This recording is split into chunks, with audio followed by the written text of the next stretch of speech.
10:06 Faktoriako 3. orduan sartu gara jada Euskadi Irratiaren sintonian, zuzenean, eta orain transzendental jarraitu behar dugu, Iker Basterretxearekin aritu gara, zoriontsu izateaz, eta orain, heriotza gertu dugunean, hil aurretik, gure desio guztiak beteta joateari buruz hitz egin behar dugu. Ane Albizu, egunon. Egunon, bai. Handia izan behar du horrek, ezta? Esaldi borobila da eta handia da. Gure bizitza honetatik desio ditugunak beteta joatea. Azken desioak, azken nahi horiek beteta joatea. Bai. Eta hain zuzen ere horixe da diaren naia programak egiten duena, ezta? Zaintza paliatiboa jasotzen ari diren gaixoei zuzendutako proiektua da. Betegabeko desioak betetzen laguntzeko egitasmoa.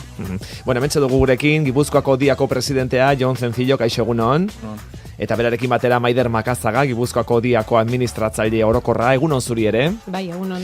Bueno, urte bete pasatxo daramazue, naia programan jendeari laguntzen, desioak betetzen laguntzen, eta esate baterako pertsona bati lagundu zenioten, itsasoan bainatzen, ezta? Hori zen berak egin nahi zuena, aldegin aurretik. Hori da, bai, desio hori zeukan berak, bazitun zalantza, egin edo ez egin, baina bueno, animatu zen eta lagundu genion errekursua jartzen hori posible izateko. Zalantza zergatik zituen? Ezin gote zuen edo? Bai, bere egoeragatikan, hasiera batean naia, bere desioaren berri eman zigunean, berak argi zuen, egin nahi zuela. Baina egia da momentua iritsi zenean, zalantza, beldurrak eta denak aireratu zirela, eta hor ordubeteko tarte bat egontzan, berarekin hitz egiteko, lasaitzeko eta azkenan animatu zen, eta egitea lortu zuen, bai. Eta zer zen, inoiz bainatu gabe zegoelako, edo oso zalea eta aspaldian ezin zuelako, edo zergatik zuen desio hori? Ez, inoiz bainatu gabea ez, baina denbora zeraman ja itsasora joatzeko aukerik gabe bere egoera zela medio, bere gaixotasuna medio, eta beldurra bere egoeragatikan, beran momentu horretan nola sentitzen zenaren gatikan. Beste pertsona bati, beste lagun bati, museo batera lagundu zenioten, ezta, Jon? Bai, hori da. Beran lagun baten museora, Urmara, Alkitzako museora eman genuen, porque azkeneko bedesioa da gaina berritu eta gauz berrik nola jarri zituen bertan, ilusioa hoxe zeuken, da areako behartzen todoterreno bat, porque be familiko batekin jun behartzun, da azken finen gu lagundu geneion todoterrenoakin, da area han laguntzen. Alkizako Urmara museoan zer ikusi nahi zuen? Asko disfrutatu zuen? Bai, espeziala daugua, porque dauke rekorrido txiki bat bezala, da geopea kolduik apeako Kondobika jauregi, ez da eskulturgilea, Urmara museoaren egilea? Bai, han bertako obrak eta esplikatzizkizu, banan da hoxe. Beste pertsona bat biloba baten jaunartzera ere eraman zenuten Madrilera, naia proiektuaren baitan. Hori da, bai. Aitona bate, bere desio izan, bere biloaren jaunartzean egotea, baina, honek ere ambulantzia baten beharrazun bertara joateko, Madrilera joateko, eta, hori albidetu genuen. Eta Mendaroko txabola batera, txakurrak ikustera ere eraman zentuten beste pertsona bat. Hori da. Egiteko modukoa den bitartean, edozein desio, edozein nahi, egiten lagundu dezakezue, naia programaren bitartez? Bai, hasiera batean, baina kontutan izan behar da ere, norbait gurekin harremanetan jartzen danean desio hori eskatzeko, lehenik eta behin egiten duguna da, taldean daukagun mediku batek egiten du balorazioa. Pertsona hori nola dagoen, zein dan eskatzen duen desioa, eta bermatu ere, desio hori inolako arriskurikan gabe aurrera eramango dela. Beraz, medikuaren baimena beharrezkoa da, edo gaixoak esan dezake hor, konpon, medikuak esan dakoa, eta nik bete nahi dut hau. Gure medikuak ikusiko balu arrisku bat egon daitekela, ez genuke egingo pertsonaren onaren gatikan. Naia programa zaintza paliatiboetan dagoen jendeari ezar dakioke bakarrik, ilurren dagoen jendeari? Ez du zergatikan zaintza paliatiboetan egon behar. Guk hori baino gehiago erabiltzen dugun termino edo da, bizitzaren azken fasean dagoena. Izan daiteke pertsona bat, heldua eta adinagatikan, badualako, gertu ikusten du momentu hori, eta, desio hori bete nahi du, ez? Orduan, ez du zergatikan gaixorik egon behar, izan daiteke adin kontuagatikan. Horretikan beti erabiltzen dugu bizitzaren azken fasean dagoen pertsona. Eta non dago muga esan nahi dute, egiteko moduko gauzak direnean, ba egin ditzakezue, baina batek eskatzen badu helikopteroan Pirinioak ikusi nahi ditut, Eiffel Dorrera igo nahi dut, esan nahi dut zuen baliabideak, diruak, voluntarioak, baliabide teknikoak, gauza asko izan marko dira kontuan, ez? Bueno, hor, eta jonen ni baino beto daki. Hauek ez diote inolako erronkari ezezkorikan ematen. Ordan ikusi barakuk zer errekurso ditugun, baina, bueno, ikusiko bagenu errekursoren bat guk ez daukagula esaten dezuna helikopteroa, guk helikopterorikan ez daukagu. Baina horrek ez du esan nahi egiteko aukera bideratuko ez genuen ikan, agian norbaitekin hitz egin daiteke, eta, bueno, pues, ahalbidetu hori egitea. Baina, bueno, egia esan ere, gure voluntarioak, trebeak dira ere, zailen hori ere ahalbidetzen. Erronka horri gustora heltzen diote. Eta erronka horiek beti izan daitezke norabaitera joatea, ala izan daiteke esate baterako ez dakit, norbait ezagutzea, adibidez. Hori ere izan daiteke? Naia proiektuaren baitan hartzeko moduko erronka bat, ezta? Izan daiteke. Beraz, printzipioz behintzat, aztertu egin beharko litzateke, baina hasiera batean, edozein nahi, egingarria den edozein nahi, izango litzateke, naia proiektuaren bitartez lortu daitekeena, horretarako voluntario eta baliabide desente beharko dira askotan, ezta, Jon? Bai, pues segunda ze kasutan, pues adibidez, proiektu bat hasi izan hor Aizkorri mendira iotzea, baina azkenen behandu aiatu ginen, da ezin izan zuen izan.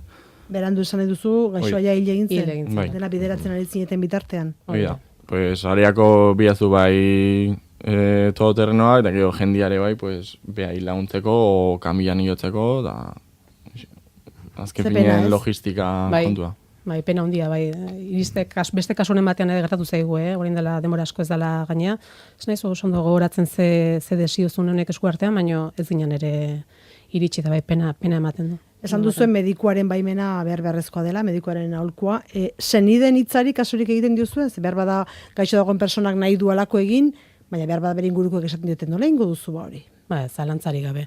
Azkenean proiektu honetan ikusi behar deguna da, sortu behar da nolabaiteko klima bat, ez? Klima goxo bat, ez? Pertsona bera sentitu dadila eroso, eta bere ingurukoa ere bai. Ze azkenean hor dago benetako erronka, ez? Denen nahi bat da azkenean, ez da bakarrikan pertsonaren, noski pertsona berak eskatuko du, baina familiak ere hor lagundu egin behar du, orduan denekin egoten geragu. Bueno, naia proiektua oso aitzindaria da, estatua meintzat, ez dakit lehenbizikoa ote den, edo beste nunbaiten egin ote den antzeko proiekturik, oso aitzindaria meintzat. Gure ingurua meintzat, ez dago horrelakorik, ez da besterik. Dakigunez hemen gugera bakarrak hau egiten ari geanak, dakigunez horrek ez du esan nahi, beste inork egiten ez duen ikan. Hemendikan kanpo bai badaukagu Holandan adibidez badakigu egiten ari diala, eta denbora desente daramate 2006az geroztik, eta kasu pila desio asko eraman dituzte aurrea, baina hemen inguruan ustez behintzat bakarrak. Eta proiektu hau garatu ahal izateko laguntzare jasotzen duzue, mugarik gabeko paliatiboen elkartearena. Zein neurritan laguntzen dizue elkarte horrek, nolako lankidetza duzue, diak eta mugarik gabeko paliatiboen elkarteak? Hemen kontutan eduki behar dana da azkenean proiektu honetan parte hartzen duten voluntarioak, agian denek ezin dute parte hartu. Zergatik, nolaiteko formazio bat eduki behar dute. Oso egoera berezia dira eta egoera hauetan garrantzizkoa da pertsona horiekin ematen den komunikazioa. Orduan, paliatiboen elkarteak laguntzen gaituna da komunikazio hori nola bideratu. Orduan, berak formazio saioak egiten ditugu beraiekin. Noren ideia izan zen, naia proiektu hau? Nobaitetik ideia kopiatu zenuten edo nola sortu zen? Kopiatu azken finen holandesan asunto honekin, da gero Bolondres bat etorritzeikun proiektuakin, da azken finen naia hemengo izena, pues, gure ganatu ginen. Bai hor, kasu bat euki genuen guk gure voluntario bat, urte askotan egon zen voluntario bat, bera gaixotu egintzan, gurekin egunero ez dut esango, baina kasik pertsona ja bazitun, ja urte batzuk gaixotu egintzan, eta berari egina izan du genion desio bat, eta egin gabe galditu zitzaigun. Bai. Eta horrek ere eraman gintuen pixka bat, hor atzetiz etorren idea hori, pixka bat burutzea. Berak eskatu beharrik gabe zuek detaila egine izan zenioten? Bai, baina ez genuen lortu.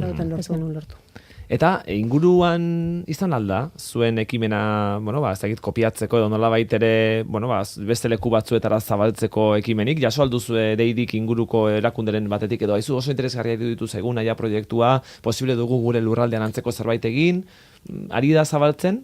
Begira, orain eskatu diguna da Matia Fundazioak badu ere paliatiboen saila edo. eta jakin dutenean gu honetan gabiltzala gurekin harremanetan jarri dira, eta nolabaiteko elkarlanerako hitzarmen bat egin dugu, beraiek horrelakoren bat baldin badute guregana bideratu eta guk egin ahal izateko. Gaixoak egon behar du komunikatzeko moduan eskatu behar du berak, ezta? Hori da. Eta norbaitek nahiko balu, nahia proiektuaren bitartez desioren bat gauzatu, zer egin beharko luke, nora jo beharko luke? Gure telefonora deitu, diako telefonora deitu, edo nor deitu dezake, eta bertan jarriko gineke harremanetan, medikua esan dudan honekin uxu ere jarriko litzake beraiekin harremanetan, ikusteko ze kasu da, nola dagoen eta bar, eta esan ere zerbitzua doakoa dela. Edo nor deitu dezake. Eta norbaitek parte hartu nahiko balu proiektu honetan, baina voluntario gisa ere, telefono horrebera ditu dezala, eta hortxe gustora hartuko duzu bera ere. Bueno, aipatu dugu, dian baduzuela proiektu hau, nahia izeneko proiektu hau, beste batzuk ere badituzue, eta besteak beste, bihotz birika susperketa proiektua, kantua ere baduena. Pertsona dago lurrean, ote dago aulota, aizu nortzarazu, berak ezin du erantzun. Deiezagun bat bira, eskatu laguntza, etor daiteke. Dei dezagun bat bira eta eska dezagun laguntza. Antzematen da aurrei zuzendutako kanta dela hau, ezta? Aurrei zuzendutako proiektua dela. Bihotz birika susperketa proiektu hau. Zertan datza? Dator, ingenun Inglaterra junginan, da handikan hartu genuen proiektu hau, porque azken finen Inglaterran eskolatan holaxe ikastea. Da hemen errexio egiteko, ingenun abestia. Nork egin du abestia edo nola egin duzu abestia? Abestia da bideoklipa ere bai? Letra neria da, eta doinua berriz, Jonen arrebak. Begira, beraz, hementxe zaudete. Voluntarioak hemen ere ez. Bueno, eta eskoletan eskaintzen duzue programa hau, aipatu duzun bezalaxe, Holandan eta beste herrialde batzuetan, hezkuntza sisteman txertatuta dutelako, bihotz birika suspertzeko programa honek eskaintzen duen formazio hori. Zein formazio eskaintzen diozue aurrei? Zer erakusten diezue, txikienei? Bai, hau, diak esan, eramatzaia 40 urte baino gehiago formazioan lantzen, ez? Formazio ematen. Baina, pixka bati bagian, gehiago egon da bideratua jende helduari. Gauza da orain, voluntarioa asko sartzen ari direnak, dira gaztetxoak. Orduan, gaztetxo hauek ere, bagian beste gauza batzuk ezin dituzte egin, agian ambulantzian ezin dute sartu oraindik, baina badute gogoa, gauzak egiteko laguntzeko. Oso baikorra da, ezta? Jende gaztea voluntario oso baikorra. Orduan pixka bat, hori da, sortu zen gazte talde bat, eta, helduago batek bideratuta eta bar, ikusetan zer egin genezake gaztetxo hauekin. Eurak baino gazteago direnei formazio hori eskatu. Eta, hortikan eta gero Baionek esan duna, beraiek egon zirenean Londresen handikan hartu zuten ideiatikan edo sortu zen pixka bat eta garatu zen proiektu hau. Eta dela txikienek ere oso papel garrantzitsua egin dezaketela horrelako egoera baten aurrean. Esku txikiek lan handiak egin ditzaketela, ezta? Esku biziak du izena kantuak. Hori da. Eta erakutsi nahi dizue lehenengo minutuak oso garrantzitsua direla. Hori da. Bai, aldetik egon daiteke txikienak maniobra bera esaten dana, bihotz birika susperketa egiteko gaitasunik ez dute eukiko, ez dira, gaitasuna bai, baina ez dira efektiboak izango. Baina alerta emateko oso gai dira. Eta hori da azkenen erakutsi nahi zaiena txikienei, ez? Konstiente izatea horrelako egoera bat ematen ari dela eta laguntza eskatu behar dutela. Bihotzeko ez ari gara, ezta? Bihotzeko kasu ez. Hori da. Bihotzekoak jotako jendeari nola lagundu erakusten diezue. Lehen hezkuntzako ikasleekin aritzen zarete? 6 urtetatik 12 urtetara. Lehen hezkuntzako ikaslei, eta hor besteak beste erakusten diezue kantuak zioen bezala, dei dezagun bat bira, ezta? Hori ere garrantzitsua izango delako, abisua emate hori, ezta? Bai, azken finean situazioa erlazionatzean nola da abisua ematea da nola trasladatu situazioa bat-batiko zenbakira, azken finean. Baina noiz deituta noiz ez ere, bai? Hori da, bai, noski. Bai, abergoi jarriko dian. Denak bat bira kantuak diolako. Ohartzea persona bat noiz dagoen benetan behar larrian. Hori behar bada txikienentzat ez da erreza izango. Ez da erreza. Ezakit, orain dela denbora asko ez dela, Madrilen uste eman dela kasu bat, gaztetxo batek nola bere ama halako egoera batean edo topatu, eta nola dituzun, eta bar, eta bueno, sarire bat ere eman diote, eta bueno, gaztetxoa, zen mutikoa, orduan pixka bat hori da ideia, ez? Osea, beraiek ere azkenean, asko egin dezaketela, hori da. Etxean edo kalean ikusten duten egoera bat, Hori da, adineko hori da. persona bat lurrean, erorita, bat beste. Hori da. Bihotz birika susperketa egiteko gaitasuna zenbat urterekin garatu dezakegu? Zein adinekin egin dezakegu maniobra? 10 urtekin izatea efikaza, Hori da. balio una. 10 urteko batek ja egin dezake, masaje kardiakoa esaten dena edo hori? Ikerketa batzuk diotenen arabera, bai. 10 urtetik aurrea egiten dian masajea ja efektiboak omen dira. Bueno, labur eta irratiz esan da ez dakit esplikatzea ez da erresa izango, baina hor pauta nagusia zein da, nola egin behar da suspertze hori? Bueno, zera batean da, egoera bera, lehenengo identifikatu, geldialdi batean dagoela, ez du larnasariek hartzen eta bar, eta orduan, egin bartzaiona da, bularrean eskuak jarri, eta hor, jarraian esango nuke ez, masaje hori, golpe antzeko bat ez dakit nola dirazi ez, golpetxoak edo eman ez. Baina hori baino garrantzitsuago da igual, alerta ematea, ez? Lehenbailen etorri daitezen laguntza hori ematera. Persona bat egon daiteke ondoezak emanda eta kontzientzia galduta, mareatua esaten dena edo, baina arnaz hartzen duen edo ez duen hori oso desberdina da. Hori da. Ez, bihotza geratuta bali madauka ez du arnaz hartuko. Hori da. Arnaz hartuko balu egin bartzaiona pertsona hori alboraka jarri, okerrara joan ez dadin, baina arnazik hartzen ez baldin badu, bihotz hori geldituta ez baldin badago ere gelditu egingo da.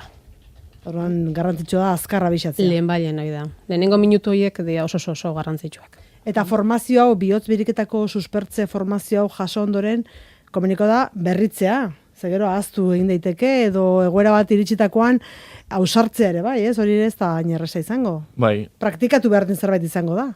Bai, guk urtean egun badaukegu ekainak bat izateana RCP eguna, eta herri gehientxutano aldeun herritan nahiatzegean tokita itxeiteu tailere doako tailerrak kaleko jendiantzako, da gero aparte ere gure formakuntzako zentrone doeko txarlak o bestelako tailerrak ematen.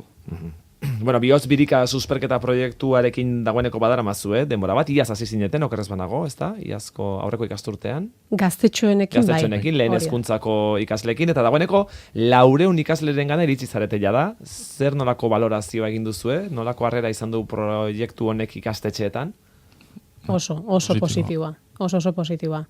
Bai, aurren gandikan, aurrek ere oso ondo pasatzen dute, ikusi ez dute ere bideoklipan, abestia ere oso, alaia eta da, orduan aukera ematen diete, jolas moduan edo, ez, nozio horiek ikasteko, ikastetxeko irakasleen aldetikan ere oso valorazioa jaso dugu, eta inkluso gurasoen aldetikan ere. Zer egiten duzu, eskola orduetan? Bai, eta hori da gaina. Zenbat saio edo? Hori da saioa bakarra egiten da. Bakarra. Bai. Baina erronka hori da, ez? Azkenean, lortzen dugun, beraien ordutegiaren barruan sartzea formazioa. Bueno, entzuten dari gara, berriz ere, eskubiziak kanta, bihotz birika susperketa proiektuaren baitan sortu duena, Gipuzkoako Diak, lehen hezkuntzako ikasleekin lantzeko proiektua da, maniobra, bihotzekoen aurrean zer egin, nola abisio eman, eta maniobra hori nola egin erakusten duen proiektua. Gaztetik hasi behar delako prebentzio lanetan, eta horrelakoek bizitzak salbatu ditzaketelako, azken finean, ez da? Bai. Formazio txiki handi horrek, esku txiki handi horiek, bizitzak salbatu ditzaketelako. Hementxe izan ditugu, Diak Gipuzkoako arduradunak, Maider Makazaga eta Jon Sencillo, mila esker, eta beste bat arte. Ea proiektuak aurrera jarraitzen duen. Eskerrik asko. Eskerrik asko.